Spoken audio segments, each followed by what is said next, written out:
Hello students, good morning. आज हम ग्रह व्यवस्था के उत्प्रेरक तत्वों में से मूल्य पर बात करेंगे। मूल्य समाज और परिवार का आधार होते हैं। यद्यपि यह कथन सत्य है, परंतु प्रत्येक मूल्य समाज द्वारा स्वीकार किया जाए यह आवश्यक नहीं।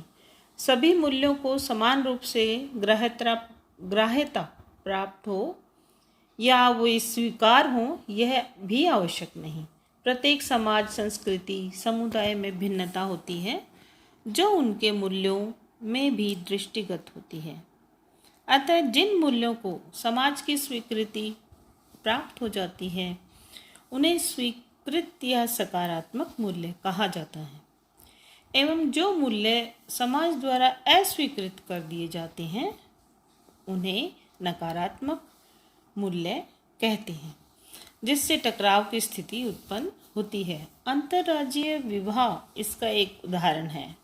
ठीक इसी प्रकार गाय की पूजा करना, बड़ों के पांव छूना, तुलसी के पौधे की पूजा करना इत्यादि भारतीय सांस्कृतिक मूल्य हैं जो अन्य संस्कृतियों में संभवतः अस्वीकृत या नकारात्मक मूल्य हो सकते हैं। अतः मूल्यों में भिन्नता होना स्वाभाविक है। अब हम समझने का प्रयास करते हैं कि मूल्य को परिभाषित कैसे किया जाए। तो मूल्य की कुछ परिभाषाएं नीचे दी गई हैं या आगे हम समझने की कोशिश करेंगे। जैसे विभिन्न विद्वानों द्वारा मूल्य की भिन्न भिन्न परिभाषाएं दी गई हैं, जो कि इस तरह से हैं। प्रसिद्ध गृह वैज्ञानिक निकिल एवं डोर्सी के अनुसार मूल्य मानवीय व्यवहार को प्रेरणा प्रदान करने वाले तत्व हैं।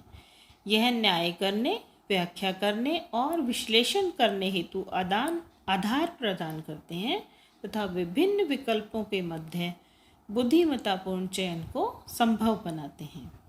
फ्रांसिस एम मागरबी के अनुसार मूल्य वह आदर्श स्तर है जिससे मनुष्य किसी कार्य के दौरान विभिन्न विकल्पों के चुनाव की क्रिया में प्रभावित होता है। मूल्यों की विशेषताएं क्या हैं? मूल्यों की विशेषताएं इस प्रकार से हैं। मूल्य सामान्य परिस्थितियों में उत्पन्न होते हैं तथा समय, स्थान और परिस्थितियों से विशेष रूप से प्रभावित होते हैं।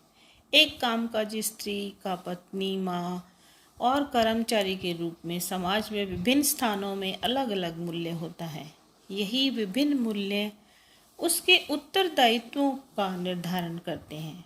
मूल्य भौतिक रूप से तो नहीं मापे जा सकते, परंतु गुणात्मक रूप में उनका मापन अवश्य किया जा सकता है, जैसे कि उत्तम, अति उत्तम, सर्वोत्तम या निम्न या हीन इत्यादि। सामाजिक एवं वैचारिक मतभेद के चलते मूल्यों को स्पष्ट रूप से धनात्मक एवं ऋणात्मक रूप में बांटा गया है, जिसका उल्लेख हमने अभी किया था। यह कहना तार्किक होगा कि धनात्मक या ऋणात्मक मूल्यों का चयन करने के लिए व्यक्ति स्वतंत्र होता है। मूल्यों की सबसे बड़ी विशेषता है कि वह सामाजिक तथा पारिवारिक होने के साथ साथ व्यक्तिगत भी होते हैं। मूल्य हमारी संस्कृति का प्रतिबिंब है। मूल्यों से किसी भी परिवार, इतिहास, समय, काल इत्यादि को पहचाना जा सकता है। मूल्य व्यक्तित्व निर्माण में योगदान देते हैं। मूल्य किसी कार्य को करने की प्रेरणा तो देते ही हैं, साथ साथ पथ प्रदर्शक और निर्देशक का भी कार्य करते हैं। मूल्य स्थायी एवं अस्थायी दोनों प्रकार के होते हैं। स्थायी मूल्यों में परिवर्तन नहीं होता और यदि कोई परिवर्तन होता भी है तो वह स्पष्ट दिखाई देता है, जैसे धन, संपत्ति, प्रतिष्ठा में परिवर्तन। अस्थायी मूल्यों में परिवर्तन धीमी गति से होता है और स्पष्ट नहीं दिखाई देता, जैसे खान पान में, घर खर्च आदि की आदतों में परिवर्तन। समस्त मूल्यों का उद्देश्य संतुष्टि प्रदान करना होता है। मूल्य स्वयं विकसित किए जा सकते हैं। मूल्यों में तीव्रता भी पाई जाती है जो प्रत्येक व्यक्ति के लिए अलग अलग होती है। प्रभुत्व के आधार पर मूल्यों का वर्गीकरण इस प्रकार से है। आंतरिक मूल्य व्यक्ति में पाए जाने वाले प्राकृतिक गुण आंतरिक मूल्य कहलाते हैं, जैसे कला के प्रति रुचि, पारिवारिक सदस्यों के मध्य सौहार्द और प्यार प्रेम की भावना। आदर्शात्मक मूल्य ये आदर्शों पर आधारित होते हैं, जैसे सही गलत, ईमानदारी, सत्यनिष्ठा आदि की पालना करना। प्रसिद्ध समाजशास्त्री पार्कर के अनुसार मूल्य दो प्रकार के होते हैं, क्रियात्मक एवं कल्पनात्मक। क्रियात्मक मूल्य वे मूल्य होते हैं जो वातावरण के साथ क्रिया करना सिखाते हैं और अंततः समायोजन की ओर प्रेरित करते हैं। कल्पनात्मक मूल्य यह मूल्य जो सौंदर्य के अभिव्यक्ति से संतुष्टि पर आधारित होते हैं। इसमें रचनात्मक सौंदर्य बोध से प्राप्त संतोष निहित होता है।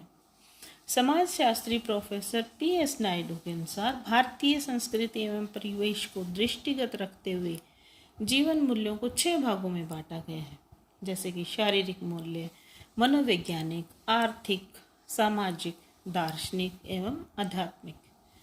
अब बात करते हैं मूल्य अधिकरण। मूल्य के विषय में अब तक हम जान चुके हैं कि मूल्य मानव जीवन के आधार हैं। जीवन में कई बार ऐसी स्थिति आती है जब हमें मूल्यों का चयन उन्हें भली भांति समझ कर करना पड़ता है। तो आइए जानें कि मूल्य अधिकरण के समय किन किन बातों को दृष्टिगत रखना चाहिए। जैसे कि विकल्पों का चुनाव। सर्वोत्तम विकल्प का चुनाव करते समय सदैव उसकी दीर्घकालीन प्रासंगिकता को ध्यान में रखना चाहिए। अल्पावधि के लिए किया गया चयन संतुष्टि प्रदान करने में असमर्थ हो सकता है।